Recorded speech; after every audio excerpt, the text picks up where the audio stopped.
असं यश मिळालेलं माझ्या तरी पाहण्यात नाही, माझ्या तरी ऐकवत नाही.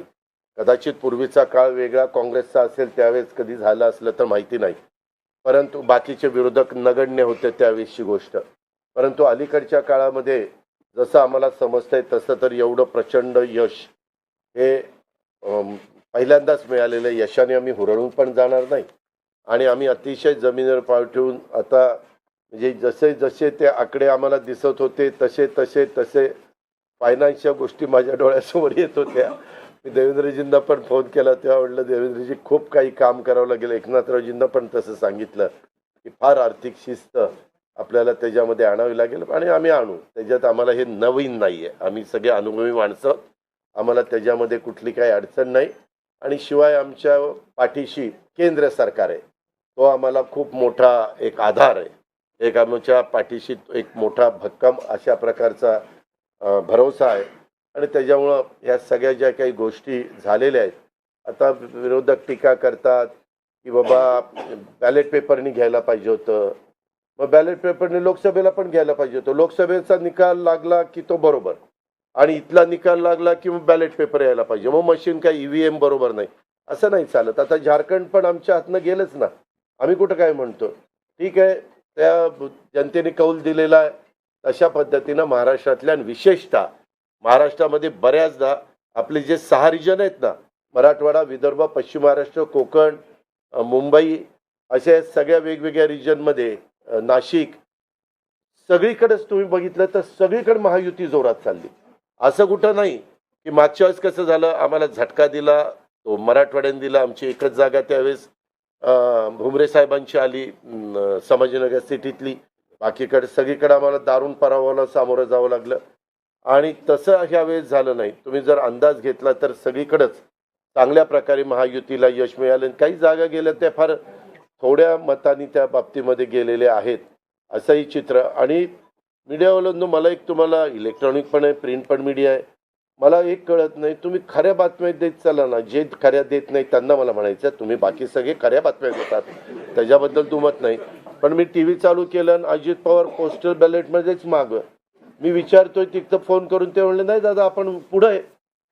आता माझं लीड 1,02,000 मताधिक्य मी मिळवलंय आणि खुशाल तुम्ही दाखवताय अजित पवार मागं, अजित पवार मागं.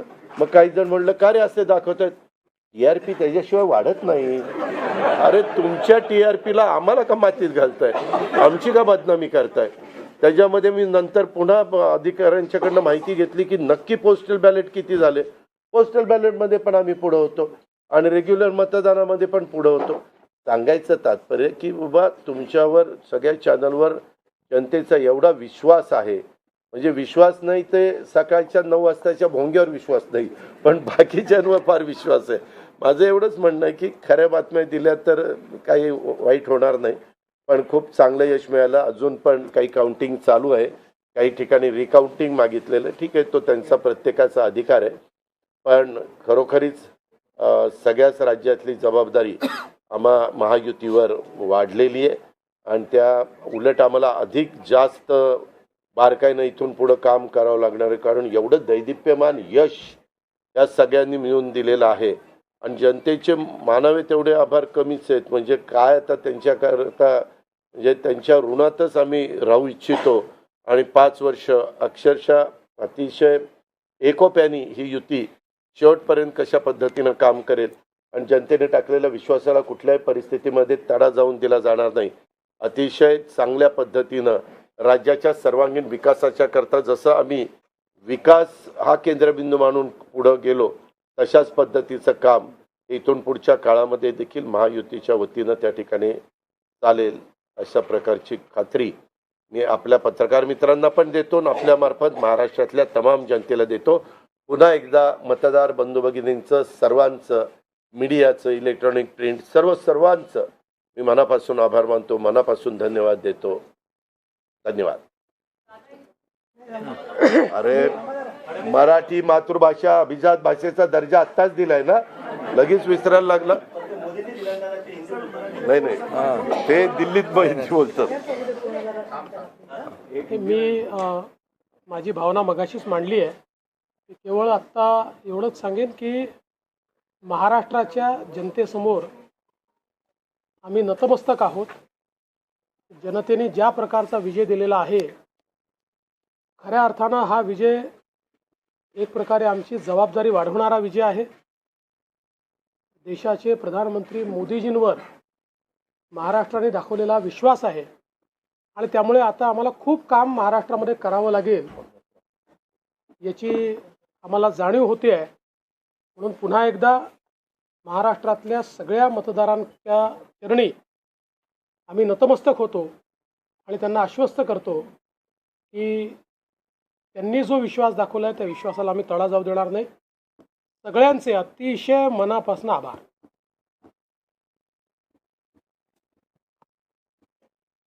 खरं म्हणजे आजचा हा महाराष्ट्रातला ऐतिहासिक दिवस आहे आणि ऐतिहासिक विजय देखील आहे.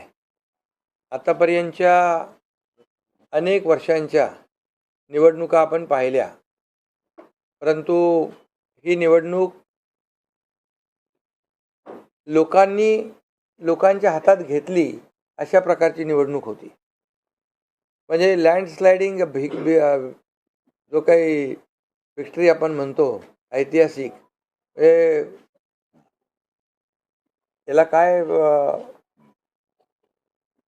शब्द वापरायचे मला कळत नाही, परंतु लोकांनी मतांचा प्रेमाचा वर्षाव महायुतीवर केला. कारण लाडकी बहीण असेल, लाडका भाऊ असेल, लाडका शेतकरी असेल, एकंदरीत सगळ्याच घटकातल्या लोकांनी यावेळेस महायुतीवर प्रेम दाखवलं आणि त्यामुळे मी सगळ्या मतदारांना मनापासून धन्यवाद देतो आणि त्यांना एवढ्या मोठ्या ऐतिहासिक विजयासाठी साष्टांग दंडवत घातला पाहिजे अशा प्रकारचं काम मतदारांनी केलेलं आहे. खरं म्हणजे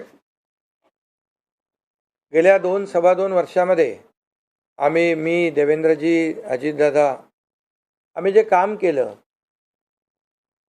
या राज्यामध्ये, की शिवसेना, भाजपा, राष्ट्रवादी, RP, आमचे आठवले साहेब इकडे आहेत आणि आमचे इतर घटक मित्रपक्ष, आणि जे निर्णय आम्ही घेतले ते निर्णय आतापर्यंतच्या इतिहासामध्ये न भूतो न भविष्यते असे होते. म्हणजे एकीकडे विकास केला आम्ही, डेव्हलपमेंट, म्हणजे जे 2.5 वर्षात महाविकास आघाडी सरकारने जी काही कामं बंद पाडली होती, स्पीड ब्रेकर टाकले होते, सगळी कामं थांबवली होती. तुमच्या काळातली जी कामं, जसं महाविकास आघाडीचं सरकार 2019ला आलं त्यानंतर ती सगळी कामं बंद पाडली, त्याला स्टे दिले आणि ते स्टे आम्ही सगळे काढले आणि कामं सुरू झाली. मग अटल सेतू झाला, समृद्धी झाला, आपला कोस्टल झाला आणि मेट्रो झाली, कारशेड झालं आणि मोदी साहेबांच्या शुभ हस्ते त्याचं आम्ही उद्घाटनही करू शकलो. ज्याचं भूमिपूजन मोदी साहेबांनी केलं त्याचं उद्घाटन करण्याचे भाग्य आम्हाला मिळालं आणि त्यामुळे कामाला आम्ही प्राथमिकता दिली, विकासाला आम्ही प्राधान्य दिलं आणि आम्ही त्यामध्ये एकच डोळ्यासमोर ठेवलं की या राज्याचा सर्वांगीण विकास. आणि राज्याचा सर्वांगीण विकास करत असताना सर्व घटकांना आम्ही समोर ठेवलं आणि पाहिलं की जे 2.5 वर्षामध्ये जी कामं त्यांनी थांबवलेली आणि 2.5 वर्ष त्यांनी जे सगळं बंद पाडलं होतं ते किती वेगाने आम्ही सुरू करू शकलो याचं समाधान आणि आनंद आम्हाला आहे. कारण त्याचे तुम्ही ते फळं पाहत आहे. सगळी लोकांना आपण मेट्रो दिली, समृद्धी दिलं, अटल सेतू दिला, कोस्टल दिलं, लोक तो वापरू लागले. आणि त्याचबरोबर दुसरीकडे कल्याणकारी योजना आम्ही केल्या. कल्याणकारी योजनेमध्ये लाडकी बहीण, मुख्यमंत्री लाडकी बहीण योजना, त्यानंतर मग लाडका भाऊ केला आम्ही, युवा प्रशिक्षण योजना केली, 3 गॅस सिलेंडर दिले, त्यानंतर वयोश्री योजना केली, शेतकऱ्यांची आम्ही योजना केली, शेतकऱ्यांना वीज बिल माफ केलं, शेतकऱ्यांचं जे 7.5 HP पंपाच्या 3, 5, 7.5 आणि त्या पंपाचं वीज बिल माफ केलं. शेतकऱ्यांना आम्ही 2.5 वर्षामध्ये, 2.25 वर्षामध्ये आतापर्यंतच्या इतिहासामध्ये जेवढा मोबदला दिला नव्हता 15,000 कोटी रुपये तो दिला. त्यांच्या योजनांसाठी 45,000 कोटी रुपये. म्हणजे एकंदरीत कल्याणकारी, मी डिटेलमध्ये जात नाही त्याच्यामध्ये, पण एकीकडे विकास आणि दुसरीकडे कल्याणकारी योजना याची आम्ही सांगड घालण्याचा प्रयत्न केला. आणि नेमकं यामध्ये आमचा उद्देश एवढाच होता की या राज्याला पुढे न्यायचं, या राज्याचा सर्वांगीण विकास करायचा, या राज्यातल्या प्रत्येक घटकाला काही ना काही राज्य सरकारच्या माध्यमातून आधार मिळाला पाहिजे. आणि मग आम्ही सर्वसामान्यांचं सरकार म्हणायचो. मग सर्वसामान्यांचं सरकार म्हणताना सर्वसामान्याला काय मिळालं याचा विचार आम्ही केला. आणि मला अभिमानाने या ठिकाणी सांगायचं आहे की मोदी साहेबांनी, केंद्र सरकारने देखील आमच्या पाठीमागे उभे राहिले ताकदीने, की जे आमचे प्रस्ताव जे आहेत ते त्यांनी मान्य केले. आणि मोठ्या प्रमाणावर गेल्या 10 वर्षामध्ये जे केंद्राने देखील या राज्याला 10 वर्ष तर जाऊ द्या, पण 2-2.5 वर्षामध्ये देखील आम्हाला लाखो कोटी रुपयांचं सहकार्य केलं. त्यामुळे एक डबल इंजिनचं सरकार देखील या राज्यामध्ये, वेगवान सरकार, गतिमान सरकार, निर्णय घ्यायला धडाधड निर्णय घेतले आम्ही. त्यामुळे 2.5 वर्षात सिंचन प्रकल्प 4 त्यांनी केले महाविकास आघाडीने, आम्ही होतो तिकडे. आणि आता आमच्या वेळेस सुप्रमा 124 सुप्रमा दिल्या. म्हणजे एक फक्त उदाहरण की अशा प्रकारचं काम आम्ही केल्यामुळे या राज्यातल्या जनतेने, सर्वसामान्य माणूस आम्ही केंद्रबिंदू मानला. म्हणजे त्याच्यामध्ये महिला आहेत, गरीब आहे, युवक आहे, शेतकरी आहे, यांना आम्ही केंद्रबिंदू मानून काम केलं आणि त्यांच्यासाठी आम्ही योजना केल्या. काय आमच्यावर आरोपही झाले, एका रेवड्या बाटण्या काय काय काय म्हणजे तुम्ही हे वाटप सुरू केलं आहे, बहिणींना विकत घेताय का, काही लाच देताय का, या सगळ्या गोष्टीला आम्ही सामोरे गेलो. कोर्टामध्ये काही लोक गेले ही योजना बंद करण्यासाठी.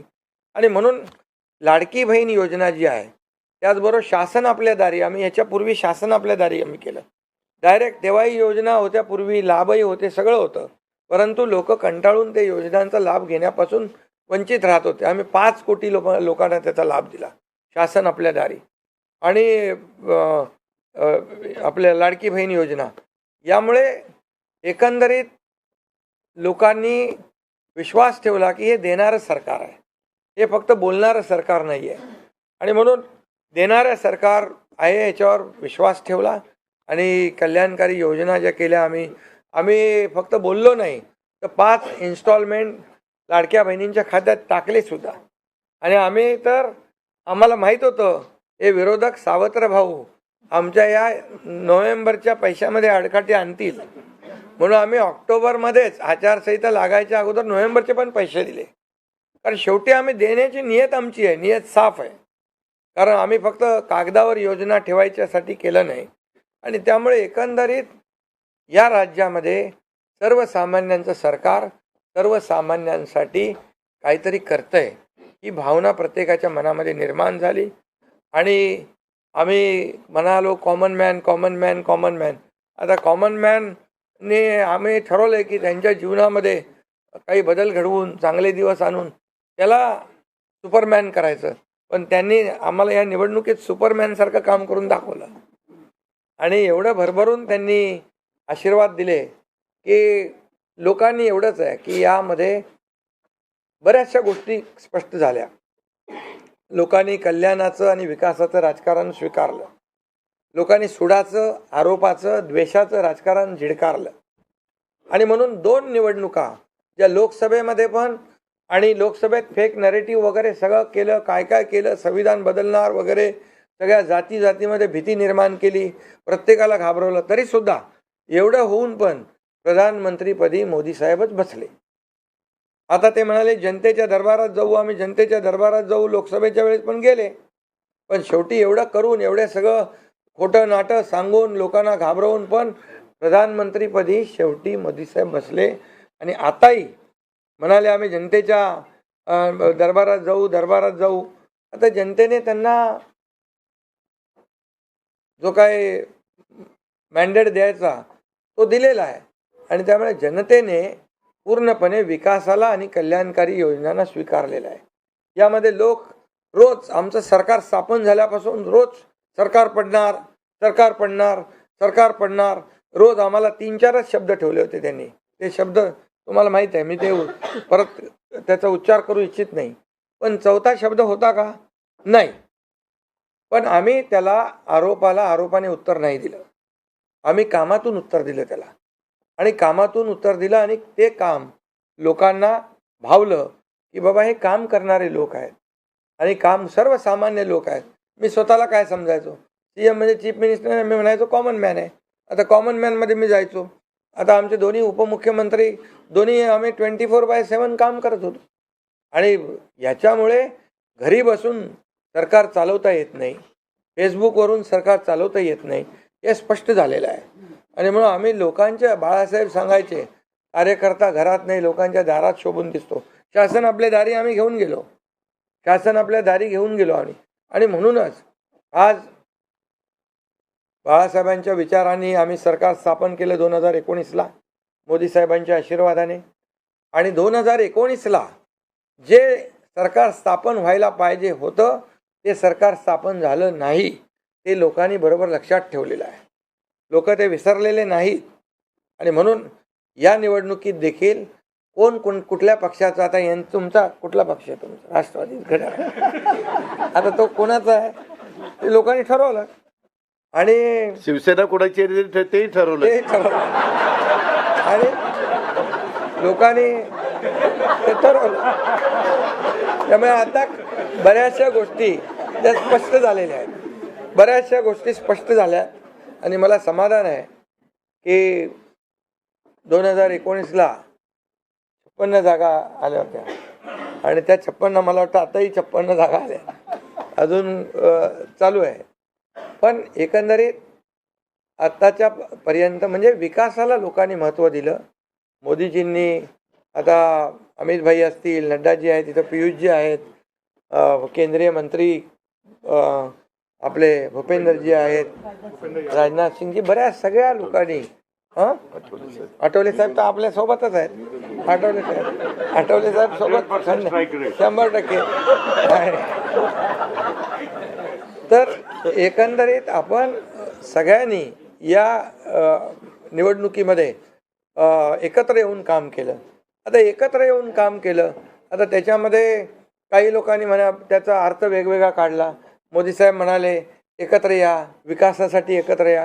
आता लोकांना आवाहन केलं, जसं आम्ही काय त्याच्यामध्ये जातीपाती धर्माचा उल्लेख केला नाही, पण मतदानासाठी एकत्र या, विकासासाठी एकत्र या, या राज्याला पुढे घेऊन जाण्यासाठी एकत्र या, असं आवाहन करणं काय चुकीचं आहे. आणि लोकांनी ते एकत्र येऊन एकजुटीचं दर्शन या निवडणुकीमध्ये घडवलं. आणि मतांची टक्केवारी वाढली, मतदानाची टक्केवारी वाढली, महिलांच्या, आमच्या लाडक्या बहिणींच्या टक्केवारी वाढली. आतापर्यंत महिलांचं टक्केवारी कमी असायची पुरुषांपेक्षा, पण यावेळेस ती टक्केवारी जास्त आहे. आणि म्हणून लाडक्या बहिणी आमच्या ज्या आहेत त्या लाडक्या बहिणींनी सावत्र भावांना चांगला जोडा दाखवलेला आहे. आणि आम्ही म्हणायचो ना, खोडा घालणाऱ्यांना जोडा दाखवा.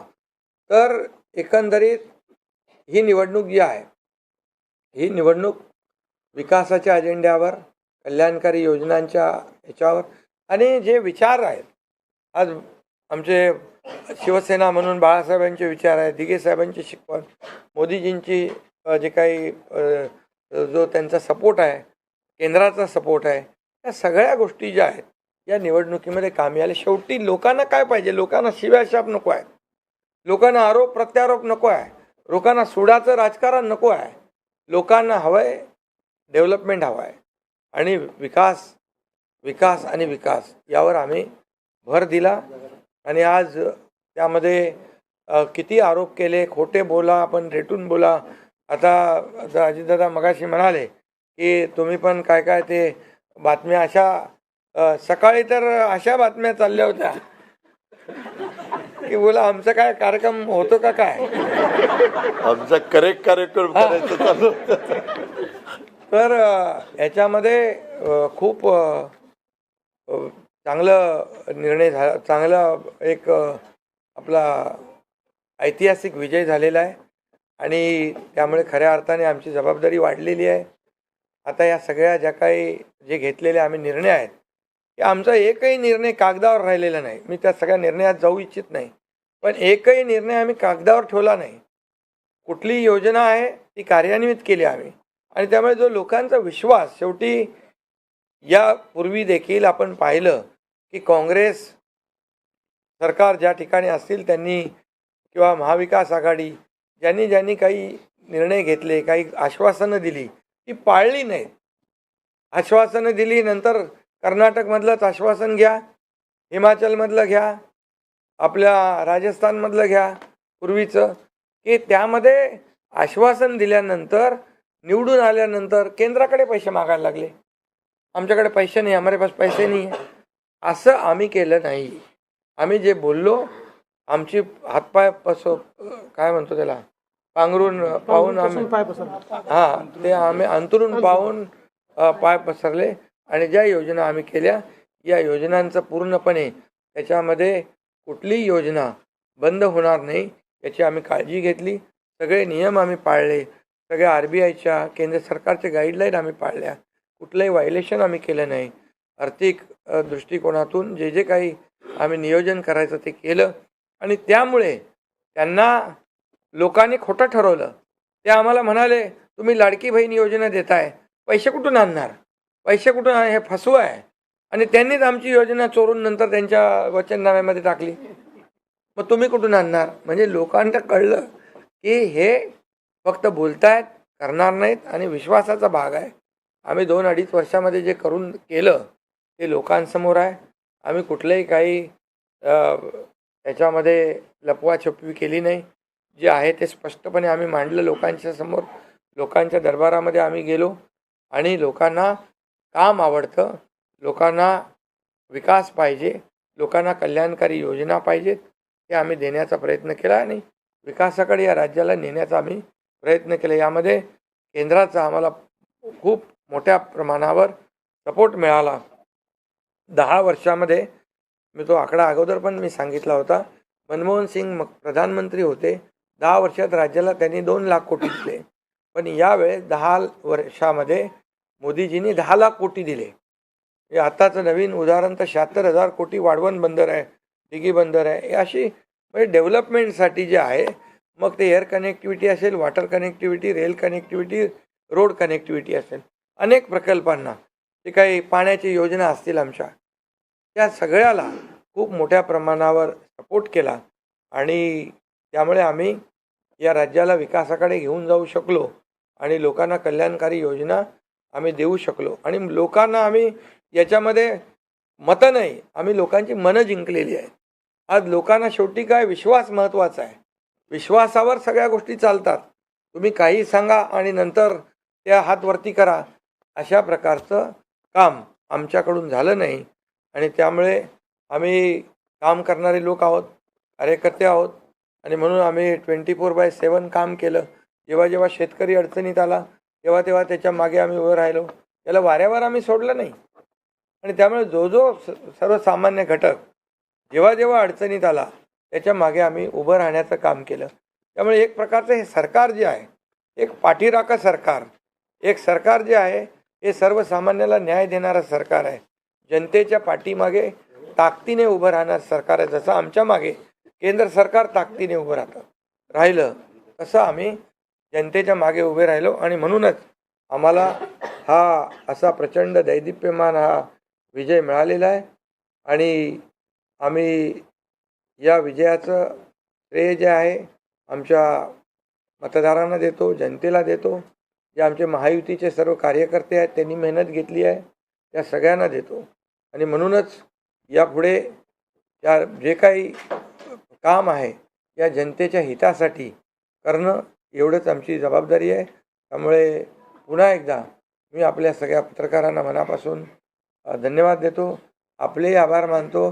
आणि आता इथून पुढे तुम्ही खऱ्या चांगल्या बातम्या दिल्या तर तुमचा TRP वाढत जाईल.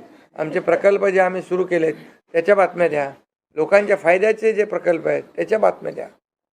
वाचाळवीरांच्या बातम्या देऊ नका. देवेंद्र जी, एक सवाल ये है कि महाराष्ट्र में पिछले कुछ समय से जाति जाति में लगातार एक दंगा फैलाने की कोशिश हो रही थी. क्या स्थिर सरकार को लेकर कि मैंडेट है क्या दूसरा, वोट जिहाद शब्द आपने इस्तेमाल किया था, इस बार भी ऐसी कोशिश कई जगहों पर हुई थी, उसको कैसा जवाब? मुझे ऐसा लगता है कि प्रधानमंत्री जी ने एक जो नारा दिया था, एक है तो सेफ है, सब समाज को साथ में लाने वाली जो बात प्रधानमंत्री जी ने कही थी, महाराष्ट्र के लोगों ने उसको रिस्पॉन्ड किया है और महाराष्ट्र के सभी समाजों ने एक साथ मिलकर एक बड़ा मैंडेट हमको दिया है।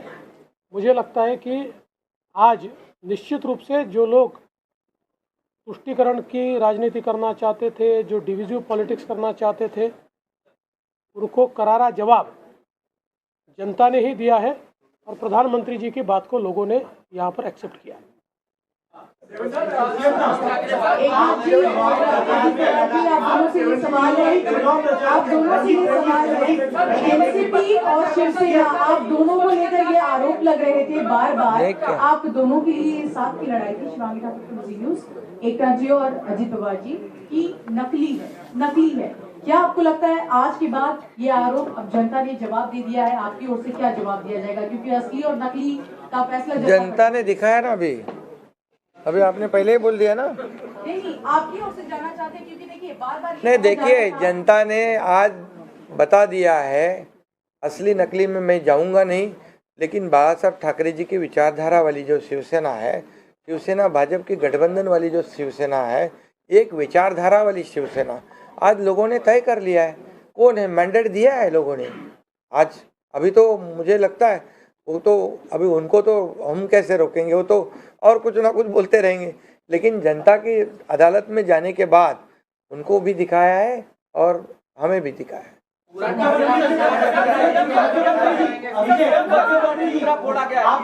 ईवीएम का देखो, अभी झारखंड में ईवीएम अच्छा है क्या? झारखंड में, कर्नाटक में ईवीएम अच्छा था। जब भी अभी वो लोग पहले जब जीतने के बाद बोलते ईवीएम अच्छा है, इलेक्शन कमिश्नर अच्छा है, वो लोग तो सुप्रीम कोर्ट तक तो उनको सलाह मशवरा देते उनको। वो जो यंत्रणा उनके बाजू से, मतलब उनके फेवर में रिजल्ट आते अच्छी है। अभी तो वोटर लिस्ट पे भी उन्होंने ऑब्जेक्शन लिया था। तो जब हार जाते हैं तो बोलते ये यंत्रणा खराब है, जीतते तो बोलते अच्छा है। ऐसा कैसा है?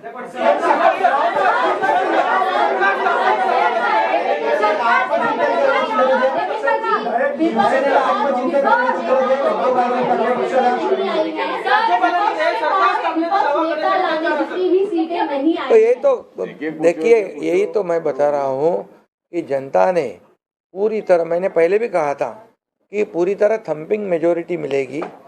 ये पूरा लैंडस्लाइड विक्ट्री है ये पूरी तरह। अभी ये जनता ने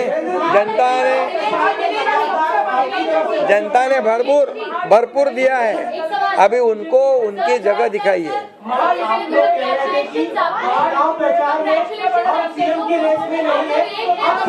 मुख्यमंत्री बनने वाला है, ऐसे में आप तीनों में कुर्बानी कौन देगा, इसको लेकर थोड़ा बताइए। अरे भैया, अभी हम लोग, अभी तो आंकड़े भी आने के अभी चालू है ना, काउंटिंग चालू है। अभी होने के बाद हमारी तीनों पार्टियां बैठेगी।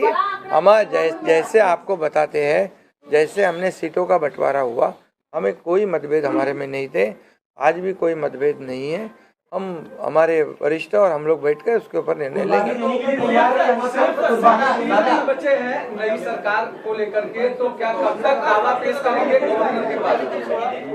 अरे हमें करो ना, कब तक दावा पेश करेंगे गवर्नर के पास? क्योंकि अब 26 तारीख जो है वो डेट पिछली बार हुआ था, 5 साल पूरा होगा। समय पे सब बराबर होगा। पहले तो तीनों पार्टियां अपना अपना नेता चुनती है, अभी रिजल्ट ही आने का है। रिजल्ट आने के बाद सारे एमएलएस को बुलाना पड़ता है, अपने अपनी पार्टी का नेता चुनते हैं, उसके बाद ये प्रक्रिया होती है। आप बिल्कुल चिंता मत करिए, तीनों पार्टियां साथ में बैठकर और अठौली जी का भी मशवरा हम लेंगे और इसका निर्णय करेंगे।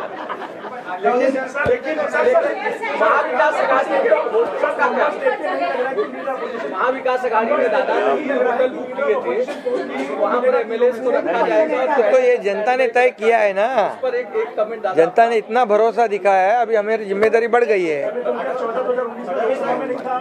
हाँ, तो फिर वही तो पब्लिक जनता ने दिखा दिया है, जनता ने पूरा विश्वास दिखाया, तो हम पूरे विश्वास के साथ अभी काम करेंगे। सीएम साहब 3 होटल महाविकास अघाड़ी ने बुक किए थे, कल से 3 होटल महाविकास अघाड़ी ने बुक किए थे और कल रात में 3 बार मीटिंग हुई कि यहाँ पर हमने एक भी मीटिंग नहीं करी थी, हम लोग शांत बैठे थे। हमने मीटिंग भी नहीं करी थी और होटल भी बुक नहीं किया था, क्योंकि हमें मालूम था थम्पिंग मेजोरिटी मिलने वाली है, इसलिए होटल बुक करें। और उनके आवश्यकता पड़े तो उनके होटल हम मांग लेंगे। उनकी बुकिंग हम ले लेंगे। झालं नाही, बरेचसे झालेत ना, काँग्रेसचे मोठे बाळासाहेब थोरात आणि काय काय पृथ्वीराज चव्हाण, बहुत बहुत से लोगों का हुआ है। निकाल लागलेला आहे तरी पण संजय राऊतांचं असं म्हणणं आहे का काहीतरी गडबड आहे. हाँ, लोकांच्या मनातला निकाल नाहीये, बॅलेटवर निवडणुका घ्यायला हव्या. संजय राऊतची बडबड आहे त्याच्यामध्ये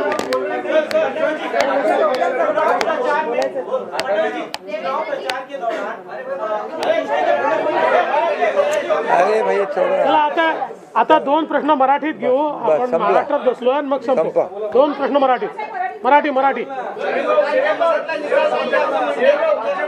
अरे जाने दो ना संजय, एक ही सवाल है क्या? आपका सवाल खत्म हुआ? सवाल खत्म? असं म्हणतायत की बॅलेट पेपरवर निवडणुका घ्या, ईव्हीएमचा निर्णय माहीत नाही काय मान्य नाही. पुन्हा एकदा तुम्हाला विचारतो, संजय राऊत कोण? ईव्हीएमचा निर्णय मान्य आहे, मान्य आहे, मान्य आहे.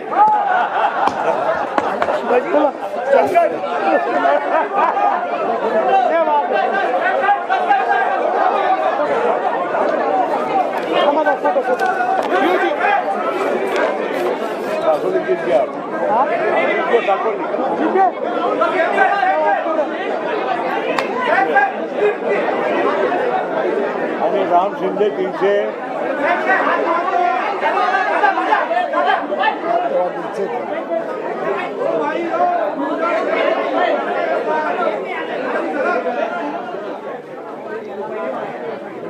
थँक्यू. चलो, थँक्यू. राम शिंदे 354